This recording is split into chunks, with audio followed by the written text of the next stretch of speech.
மருமகள் 4 எபிசோடில் இங்கே போஸு ரொம்பவே ஃபீல் பண்ணிகிட்ருக்காரு. என்னடா இப்படி தமிழ்ச்செல்விட்ட மாட்டிக்கிட்டு அவள் சொல்கிற எல்லாத்தையும் ஒரு வேலைக்கார மாதிரி பண்ணிக்கிட்டு இருக்கோமே, நமக்கு ரொம்ப கஷ்டமாக இருக்கேன்னு சொல்லிட்டு நேராக வந்து ஈஸ்வர்கிட்ட சொல்கிறாரு. அம்மா, இந்த தமிழ்ச்செல்வி பண்ணுறதெல்லாம் ரொம்ப ஓவராக இருக்குமா, என்னை என்னமோ வேலைக்கார மாதிரி அதை பண்ணு இதை பண்ணு தேட்டருக்கு அழைச்சிட்டு போ இப்படிலாம் சொல்லிட்டு இருக்காமா, எனக்கு பிடிக்கவே இல்லைம்மான்னு சொல்ல ஈஸ்வரி உடனே போஸை பலனை வர விட்றாங்க. என்னடா என்ன நினச்சிட்ருக்க, எல்லாத்துக்கும் காரணம் நீ பண்ண முட்டாள்தனம். இப்போ வந்து குத்துறது குறையுன்னு சொன்னால் உன் தலைமுறை கொண்டு போய் அவள்கிட்ட கொடுத்துட்டு ஆட்டுன்னு சொன்னால் ஆட்டிகிட்டு இருக்கா அப்படின்னு சொல்ல சித்ரா ஒன்று, என்னம்மா தம்பியவே திட்டிகிட்டு இருக்க, திட்டன்னு சந்தோஷப்படுறி, இல்லைனா செருப்பாக அடி வாங்கலாம் அவள்கிட்ட போயிட்டு. குடித்தம்மா மூடிட்டு வந்து வீட்டில் படுத்தமான்னு இல்லாமல் அவள்கிட்ட போய் உரண்டை இழுத்து இப்போது தேவையில்லாத பிரச்சனை பண்ணி நிற்கிறான். இவெல்லாம் விட்டு வச்சிருக்கேன் பாருன்னு என் புள்ள நினைக்கவே எனக்கு கேவலமாக இருக்குன்னு சொல்ல, மா தம்பி பண்ணது ஏதோ தப்பு தான் இல்லைன்னு சொல்ல, அதுக்காக அந்த தமிழ்ச்செல்வி பண்ணுறதுலாம் கரெக்டா, அவளை தான் பண்ணணுமா, அப்போ தான் அவள் அடங்குவா அப்படின்னு சொல்ல, அதுதாண்டி நானும் உன்னையும் புரியல, எனக்கும் என்ன பண்ணுறதுன்னு தெரியலடி அப்படின்னு சொல்லவும், அப்போன்னு பார்த்து கரெக்டாக கேஷியர் வராது. கேஷியர் வந்து, ஐயா இது மாதிரி இன்றைக்கி கணக்கு வழக்கெல்லாம் கொடுக்க வந்தையான்னு சொல்லவும், யோ போயா மலை, நேரங்காலத்தையும் வந்து பேசிகிட்டு இருப்பேன் அப்படின்னு போஸ் சொல்கிறாரு. உடனே ஈஸி சொல்கிறாங்க, டேய் ஏன்டா அவர் மேலே கவுத்து காட்டிகிட்டு இருக்கா அப்படின்னு சொல்லிட்டு, கண்ணாயிரம் கொடுங்க கணக்கெல்லாம் அப்படின்னு சொல்கிறாங்க. உடனே கணக்கெல்லாம் வாங்கி பார்க்குறாங்க. கண்ணாயிரம், என்ன சாப்பாட்டுக்கு மட்டுமே 8,000 போட்டிருக்கு அப்படின்னு கேட்கவும், ஆமாங்கம்மா இன்றைக்கி எலெக்ஷனுக்கு வந்த எல்லாருக்குமே சாப்பாடு வாங்கி கொடுத்தோம்மா அப்படின்னு சொல்லவும், டெய்லியுமே இவ்வளோ ஆகுதா கண்ணாயிரம் சாப்பாடு காசு அப்படின்னு கேட்குறாங்க. ஆமாம்மா டெய்லியுமே அவ்வளோ ஆகுதும்மா. ஓ ஓ, ஆமாம் எந்த ஹோட்டல் சாப்பாடு வாங்கி தரீங்க, இவ்வளோ அதிகமாக இருக்குமே தெரியுது எல்லாமே அப்படின்னு கேட்கவும், ஆமாம் டவுன்லலாம் வாங்கினா இன்னும் அதிகமாக போகுமா, அதனால் நம்ம ஊர்லேயே ஒரு ஹோட்டல் இருக்குமா அங்கே தான் வாங்கினேன். அப்படியா, நம்ம ஊரில் ஹோட்டலா, நம்ம ஊரில் எங்கே கண்ணாயிரம் ஹோட்டல் இருக்குது அப்படின்னு கேட்குறாங்க. அது ஒரு புதுசாக அமைச்ச ஹோட்டல் ஒன்று இருக்குமா அப்படின்னு சொல்லுவோம். சரி கண்ணாயிரம், 3 வேளையுமே அந்த ஹோட்டலில் சாப்பாடு வாங்குறீங்களா, ஆமாம்மா 3 வேளையும் அங்கே தான் வாங்குகிறோம். அப்போது 3 வேளை சாப்பாடு அங்கே வாங்குறீங்க அப்படின்னா மொத்தமாக பேசி ஒரு 1000 500ன்னு கம்மி பண்ண சொல்லியிருக்கலாமே அப்படின்னு சொல்லவும், கண்ணாயிரம் தெரிஞ்சு முடிக்கிறாரு. என்ன கண்ணாயிரம் அப்படி முடிக்கிறீங்க, ஏன் உங்கள் வீட்டு காசுனா பேரம் பேசியிருப்பீங்களே, எங்கள் வீட்டு காசு தானே எப்படி போனால் என்ன அப்படி எடுத்து கொடுக்குறீங்களா நீங்கள் அப்படின்னு சொல்லவும், கண்ணாயிரம் ஒன்று, இல்லைம்மா அது வந்து அப்படின்னு மண்டையை சொல்லிடுறாரு. உடனே ஈஸ்வரி சொல்கிறாங்க, சரி கண்ணாயிரம் அவங்களுடைய ஹோட்டல் ஃபோன் நம்பர் இருக்கும்ல அதை கொடுங்க, நான் பேசி இனிமேல் ஒரு நாளைக்கு ஒரு 1000 கம்மி பண்ண சொல்கிறேன், நாமலாம் சொன்னால் கேட்காம இருந்துருவாங்களா அவங்க அப்படின்னு சொல்லவும், கண்ணாயிரம் ஒன்று தெரிஞ்சு முடிக்கிறாரு. சித்ரா உடனே, என்னங்க அம்மா கேட்குறாங்களா அந்த நம்பரை கொடுங்க அப்படின்னு சொல்லவும், கண்ணாயிரம் அது வந்துமா, என்ன கண்ணாயிரம் அப்படின்னு கேட்கவும், இல்லைம்மா அது இந்த ஹோட்டல் வச்சுருக்கிறது வேறு யாரும் இல்லைம்மா, இந்த ஹோட்டலோட பேர் தமிழ்ச்செல்வி ஹோட்டல் தான். தமிழ்ச்செல்வி ஹோட்டலா, சரி அந்த ஹோட்டல் யார் வச்சுருக்கா, என்ன பிரச்சனை இல்லை, அது அந்த ஹோட்டலை வச்சுருக்கிறதேம்மா உங்கள் சின்ன மருமக தமிழ்ச்செல்வி இருக்காங்களே அவங்களுடைய அம்மா வசந்தி தாம்மா அப்படின்னு கண்ணாயிரம் சொல்லவும், இங்கே அப்படியே ஈஸ்வரி சித்ரா போஸுக்கு ஒரே அதிர்ச்சியாக இருக்குது. என்ன இவங்க ஹோட்டல் வச்சுருக்காங்கன்னு சொல்லிட்டு உடனே ஈஸ்வரி சொல்கிறாங்க, அவங்க ஹோட்டலில் சாப்பாடு வந்து கொடுத்துட்ருக்கீங்க நீங்கள், இது ஐயாவுக்கு தெரியுமா அப்படின்னு சொல்லவும், அம்மா அது ஐயாவுக்கு தெரியாதும்மா அப்படின்னு சொல்கிறாங்க ஈஸ்வரி.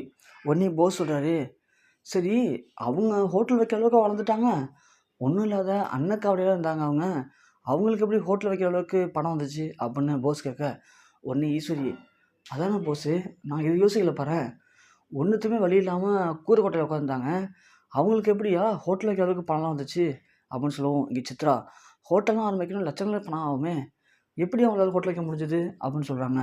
கண்ணாயிரம் ஒன்று திட்டுன்னு முடிக்கிறாரு. ஈஸ்வரி கண்டுபிடிச்சிட்றாங்க. கண்ணாயிரம், உங்களுக்கு ஏதோ உண்மை தெரியும் அப்படிங்கிறது எனக்கு தெரியுது, நீங்கள் திருதுன்னு முடிச்சிட்ருக்கீங்க, நீங்களாகவே உங்களுக்கு தெரிஞ்ச எல்லா உண்மையும் சொல்லிட்டீங்க அப்படின்னா பிரச்சனை இல்லை, இல்லை அப்படின்னா இதில் உங்களுக்கும் பங்கு இருக்குன்னு சொல்லி ஐயாட்ட சொல்லி உங்களுடைய ஒட்டுமொத்த வேலைக்கே நான் உழ வச்சுருவேன் அப்படின்னு கண்ணாயிரத்தை மிரட்டுறாங்க ஈஸ்வரி. கண்ணாயிரமும் வேறு வழி இல்லாமல், ஐயா நான் எல்லா உண்மையும் சொல்லிடுறேம்மா அப்படின்னு சொல்லிட்டு, இது மாதிரி சேது ஐயா தான் வந்து அவங்களுக்கு பணம் கொடுத்து ஹோட்டல் வச்சு கொடுத்தாங்கன்னு சொல்லவும், இன்னும் ஷாக் ஆகுது ஈஸ்வரிக்கு. ஓ, சேது பார்த்த வேலை தானே அது, சேதுக்கு எப்படி அவ்வளோ பணம் வந்துச்சு அப்படின்னு கேட்கவும், கண்ணாயிரம் ஒன்று, அது மாதிரி அவருடைய கணக்குலேருந்து என்கிட்ட பணம் வாங்கிட்டாருமா, இதை யார்ட்டையும் சொல்ல வேணாம், நான் சீக்கிரமே இதெல்லாம் கொடுத்துறேன்னு சொன்னாருமா சேது ஐயா அப்படின்னு சொல்கிறாங்க. சரி கண்ணாயிரம், இப்போ சாப்பாடு அதெல்லாம் ஐயாவுக்கு தெரியுமான்னு கேட்கவும், இல்லைம்மா ஐயா தான் ஒரு நாள் டவுன்லேருந்து சாப்பாடு வாங்கிட்டு கொடுத்தேன், அந்த சாப்பாடு நல்லாவே இல்லை, இதுக்கு முன்னாடி அந்த சாப்பாடு நல்லா இருந்துச்சுல்ல அங்கேயே சாப்பாடு தானே அப்படின்னு சொன்னாங்க. சரின்னு சொல்லிட்டு நானும் அப்புறம் அங்கேயே வாங்க ஆரம்பிச்சிட்டோமா அப்படின்னு சொல்கிறாங்க. சரி இந்த ஹோட்டல் சாப்பாடுலாம் ஐயாவுக்கு தெரியுமா? எந்த ஹோட்டல்னு தெரியும்னு அப்படின்னு ஈஸ்வரி கேட்க, அம்மா எந்த ஹோட்டல்லாம் தெரியாதும்மா. ஹோட்டல்ல வாங்கிட்டு வந்து நல்லா இருக்குன்னு தான் தெரியும் அப்படின்னு சொல்லவும், ஈஸ்வரி உடனே அப்பா மாட்டிக்கிட்டா இப்போ இந்த தமிழ்ச்செல்வி. இந்த ஆட்டம் போட்ட அந்த 2 நாளா நினச்சிக்கிட்டே இருந்தேன். எதுலயாவது ஒண்ணுல மாட்டாம போயிடுவா அப்படின்ட்டு. இப்போ இருக்கு சித்ரா அவளுக்கு அப்படின்னு சொல்லிட்டு, சரி கண்ணாயிரம் இங்கே பாருங்க. நான் சொல்கிற மாதிரி நீங்கள் கேட்டீங்க அப்படின்னா உங்களுக்கு எந்த பிரச்சனையும் இல்லை. நான் சொல்கிறது வந்து அப்படியே ஐயாட்ட சொல்கிறீங்க.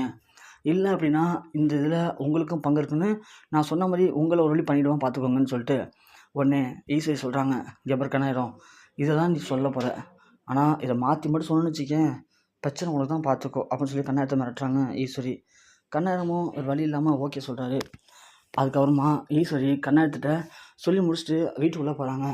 இங்கே போயிட்டு உட்காந்துருக்கும்போது ராஜாங்கமும் சன்னியாசி வராங்க. ராஜாங்கம் இன்றைக்கி ரொம்ப மகிழ்ச்சியாக இருக்கார். ஏன்னா தேர்தல் பிரச்சாரம்லாம் ரொம்ப சூப்பராக போகுதுன்னு சொல்லிட்டு நேராக வந்துட்டு, மோகனா சாப்பாடு எடுத்துகிட்டு வா, செம்மையாக பசிக்குது, கொல்லை பசி 2 பேரும் இன்றைக்கி அப்படின்னு சொல்லவும் சன்னியாசி சொல்கிறாரு, ஆமாண்ணா இந்த மைக்கை பிடிச்சி பேசி பேசி பசி அதிகமாகிடுது அப்படின்னு சொல்லவும், ஆமாண்டா உட்கார் சாப்பிடுவோம் ஃபஸ்ட் நம்ம அப்படின்னு சொல்லவும் ஈஸ்வரி வராங்க. மாமா உங்கள்கிட்ட ஒரு முக்கியமான விஷயம் பேசணும் அப்படின்னு சொல்லவும், இது ஈஸ்வரி 2 பேரும் கொலை பசியில் இருக்கோம், ஃபஸ்ட்டு சாப்பிட்டுறோம் அப்புறமா மற்ற பேசிக்கலாமா அப்படின்னு சொல்லவும், மாமா சாப்பாடை பற்றி தான் பேச வந்தோம் அப்படின்னு சொல்கிறாங்க. என்னம்மா அப்படின்னு கேட்க, இல்லைம்மாம்மா இங்கேயும் ஒரே வேலை, வீட்டில் எல்லாம் ஒரே அசதி, அதனால சமைக்கலை. அதான் அதான் என்ன ஈஸி சொல்கிற, அண்ணன் நானும் கொலை பசியில் வந்திருக்கோம், இப்போ போய் சமைக்கலைன்னு சொல்கிற. அப்பா அம்மா சொல்ல கொஞ்சம் கேளுங்கப்பான்னு சொல்லி சித்ரா சொல்ல உடனே ஈஸி சொல்கிறாங்க, அதனால் நம்ம கேஷியரை விட்டு கடையில் வந்துட்டு சொல்லிட்டோம் மாமா அப்படின்னு சொல்ல, ஓ ஹோட்டலில் வந்துட்டு இருக்கீங்களா, அதுக்கு என்னம்மா எங்கே இருந்தா என்ன, சாப்பிட்டா போதும், சாப்பாடு எடுத்து வாங்க. மோகனா என்ன பண்ணுற அப்படின்னு கேட்க, இந்த வந்துட்டாங்க சாப்பாடு எடுத்துக்கிட்டு அப்படின்னு சொல்லி மோகனா சாப்பாடு எடுத்துகிட்டு போகிறாங்க. இந்த பக்கம் மலர் தமிழ் பக்கம் ஓடுறாங்க. தமிழ்கிட்ட போயிட்டு, தமிழ் இது மாதிரி இப்போது வேலையெல்லாம் முடிச்சுட்டு கிச்சனில் சமைக்கலான்ட்டு போனேன். அப்போது ஈஸ்வரத்தையும் சித்திரம் வந்து சமைக்க வேணாம்னு சொல்லிட்டாங்க. அதுக்கு பதில் கேஷர்கிட்ட சொல்லி ஹோட்டலில் வந்துட்டு சொல்லிட்டோம், நீ ஒன்றும் செய்ய வேணாம் போன்னு சொல்லிட்டாங்க. சரி நானும் திரும்பும்போது பார்த்தேன், கேஷியர் ஒரு பையை கொண்டு வந்தார். அந்த பையில் சாப்பாடு இருந்துச்சு. ஆனால் அதில் உங்கள் அம்மா ஹோட்டல் வச்சுருக்கான்னு சொல்லி அந்த தமிழ்ச்செல்வி ஹோட்டல்னு பேர் போட்டிருக்கு. எனக்கு என்னமோ இதெல்லாம் வச்சு பார்க்கும்போது இந்த ஈஸ்வரத்தை ஏதோ பெருசாக பிரச்சனை பண்ண போகலான்னு தோணுது தமிழ் அப்படின்னு சொல்ல, தமிழுக்கு ஒரே அதிர்ச்சியாக இருக்குது. ஐயோ என்னடா பண்ணுறது இப்போது அப்படின்னு சொல்லிட்டு, சரி வாங்க போய் பார்ப்போம் என்னாச்சுன்னு சொல்லி உள்ளே போகிறாங்க. கரெக்டாக அங்கேயும் சாப்பாடெலாம் எடுத்து வைக்கிறாங்க.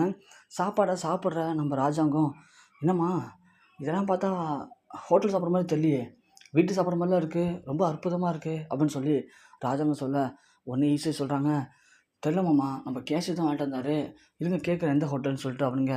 அதான் ஒன்றும் பரவாயில்லம்மா இருக்கட்டும் விடு அப்படின்னு சொல்ல, இருக்கட்டும் மாமா எந்த ஹோட்டல் தெரிஞ்சுக்கலாம் நம்மளும், ஏம்மா அது தெரிஞ்சு நம்ம என்ன பண்ண போகிறோம், இருக்கட்டும் மாமா அப்படின்னு சொல்லி கேஷியரை கூப்பிட்றாங்க. கேஷியரும் வராரு. வந்த உடனே எங்கே வாங்கினீங்க அப்படின்னு கேட்க, கண்ணாயிரம் தெரிஞ்சுன்னு முடிக்கவும், அப்பத்தா ஒன்று இலே என் மோன் தான் கேட்குறான்ல எங்கே வாங்கன்னு சொல்லண்டா, வாயில் என்ன வச்சுருக்க, ஏன் அப்படி தெரிஞ்சுன்னு முடிக்க அப்படிங்கவும், உடனே கண்ணாயிரம் சொல்கிறாரு, ஐயா டவுனில் வாங்கலை நம்ம ஊர்லேருந்து வாங்கிட்டு வந்தேன். நம்ம ஊர்லையா, நம்ம ஊரில் கூட இவ்வளோ பிரமாதமாக சமைக்கிறாங்க, அது எந்த ஹோட்டலு கண்ணாயிரம் அப்படின்னு கேட்க, அதான் ஐயா நம்ம சேதையா தமிழ்ச்செல்வி அம்மாவுக்கு ஹோட்டல் வச்சு கொடுத்தாங்களே அந்த ஹோட்டல் தான் ஐயா அப்படின்னு சொல்லவும், ராஜவங்க அப்படியே உடஞ்சி போயிறாரு.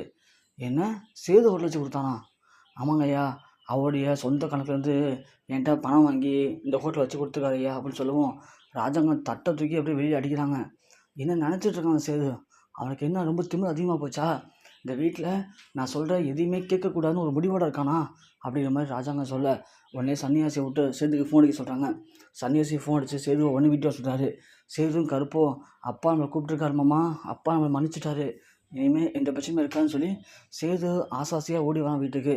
வீட்டுக்கு வந்தால் ராஜா இங்கே கொல்ல வெளியில் இருக்கார். இது மாதிரி நீங்கள் அந்த ஹோட்டல் வச்சு கொடுத்தியான்னு கேட்க, சேதுவால் ஒன்றுமே பேச முடியல, அமைதியாக இருக்கார்.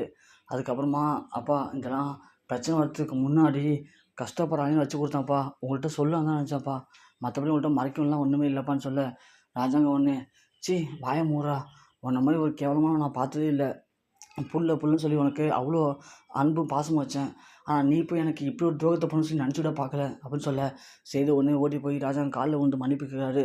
ராஜாங்கம் விட்டுறான்னு சொல்லி ஓதி தள்ளுறாரு. இருந்தாலும் சேது கேட்கவே இல்லை, என்னை மன்னிச்சிருக்கப்பான்னு சொல்ல, ராஜாங்கம் ஒன்று பக்கத்தில் இருக்க அருவாளை தூக்குறாரு. இதோட எனக்கு புள்ளியல்னு சொல்லி உன்னை வெட்டி இங்கேயே புதைச்சிட்றேன், என் மறுவாதை கெடுக்கிற எவனுமே எனக்கு தேவையில்லை அப்படின்னு சொல்லி ராஜாங்கம் அருவாளை போய் தூக்க சேதுவை பார்க்குறாரு. கோம் நேரா அப்போதைக்கு மோகனா ஓடி வந்து ராஜாங்க காலை பிடிச்சி கெஞ்சுறாங்க. "ஏங்க கொஞ்சம் அமைதியா இருங்கங்க. அவன் நம்ம புள்ளங்க, நம்ம புள்ளங்கன்னு" சொல்லிட்டு. ராஜாங்க உடனே, "இவன் நமக்கு புள்ளையா? எனக்கு இனிமேல் புள்ளையே கிடையாதுடி" அப்படின்னு சொல்லி சேது சேதுவையும் மோகனாவையும் எட்டி உதைச்சிட்டு ராஜாங்கம் அருவாளை தூக்கி கீழே போட்டு அப்படியே போகிறாரு. அங்கே இருக்கிற எல்லாருமே ஒன்றுமே பேசாமல் உறைஞ்சி போய் நிற்கிறாங்க. தமிழ்ச்செல்வி கதறி கதறி அழுதுட்ருக்காங்க. நம்மளால இப்போது குடும்பத்தில் இவ்வளோ ஒரு பிரச்சனை ஏற்பட்டுடுச்சு, என்ன பண்ணுறதுன்னு சொல்லிட்டு. ஒரு பக்கம் ஈஸ்வரி, சித்ரா, போஸு எல்லாருமே ரொம்ப சந்தோஷமாக இருக்காங்க. அப்பா இதை தான் ஆசைப்பட்டோம், ஒரு வழியாக இன்றைக்கி நடந்து முடிஞ்சிச்சு, இனி தான் நம்மளுடைய ஆட்டம் அந்த வீட்டில் ஆரம்பிக்க போகுது அப்படின்னு ரொம்ப மகிழ்ச்சியாக பார்த்துட்ருக்காங்க.